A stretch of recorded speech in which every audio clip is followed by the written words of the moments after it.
Hey, what up, guys? Right here, got the Bison. Just want to show you some quick upgrades I've done to it. First of all, I got this new controller here. This helps with the distance. I'd say you get about 3 times as much distance with it. It's a lot more accurate. Able to set up the throttle and steering better. See your voltage on this itself. Like in 11.2, you could put like a 3S swipe on this.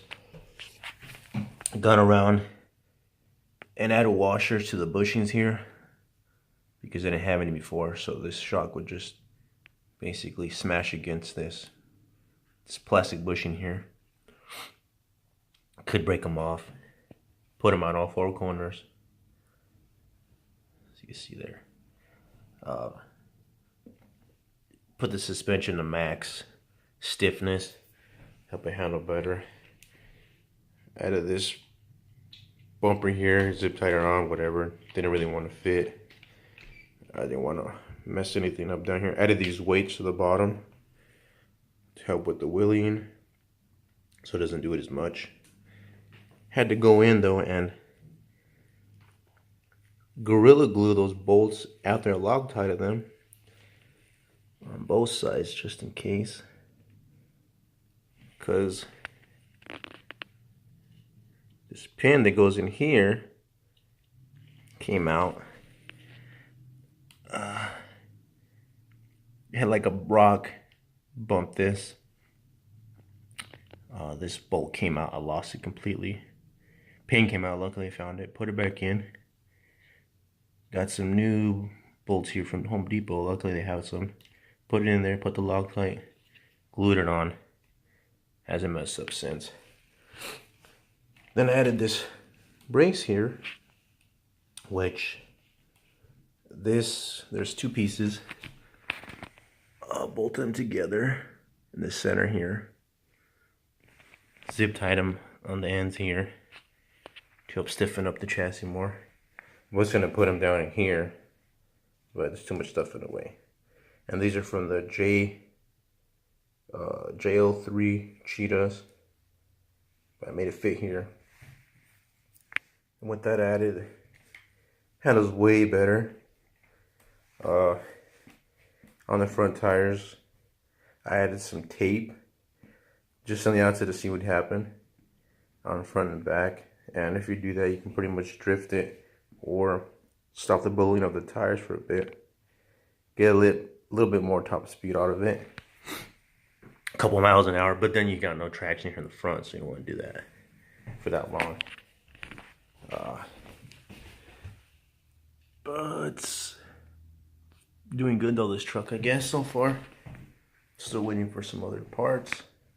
Still got my plastic spur gear in there, hasn't broken yet.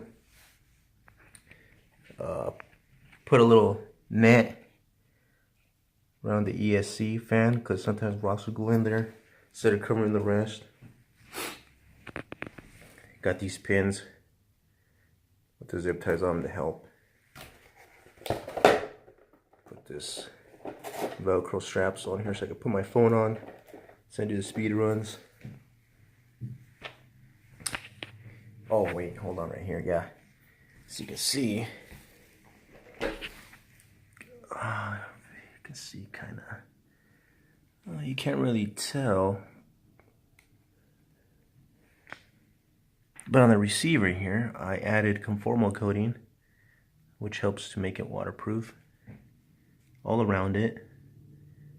All the seams, that should help a little bit. I'm not trying to drive it into the water, but if I splash some on it or rains on it, that should save it from burning out, which I don't want to burn out. I've gone over the whole truck, everything. Took apart the front diff, added high temperature bearing grease. Not from RC cars, from real life cars. Went along, tightened everything. Some of the bolts were loose, some of the nuts were loose. The motor gear in here The little screw that goes in to hold it was loose, and this was moving back and forth, up and down, and it was eating away this spur gear here a little bit. Luckily, caught that, fixed it, went along, tightened everything. Anything that's connected to aluminum or metal, put Loctite on it. Anything that's plastic, just hand tighten it. I wouldn't use any power tools. If you do, you're gonna mess stuff up. I did over here with these 2 screws here that go into this plastic that hold this bumper and go into the front diff down here. Well, they thread all the way through, basically through there, and you can't really see, but if you go too deep down, you'll basically screw into the front diff housing, which I did a bit. Luckily not so far. But I just want to show you guys what I've done. Stock, it's nice. It's good to go, but you obviously want to go over and check everything out because stuff will start falling off because it's not all the way tight. These front tires here, they're gonna get in some belted tires, different tread, belted so they don't balloon up, get more speed. They're about 60 bucks though, so I'm not sure I'm gonna buy them yet. Should wait till these wear out, you know. I mean, 47 miles an hour is plenty fast for a little truck like this to go have fun with, mess around.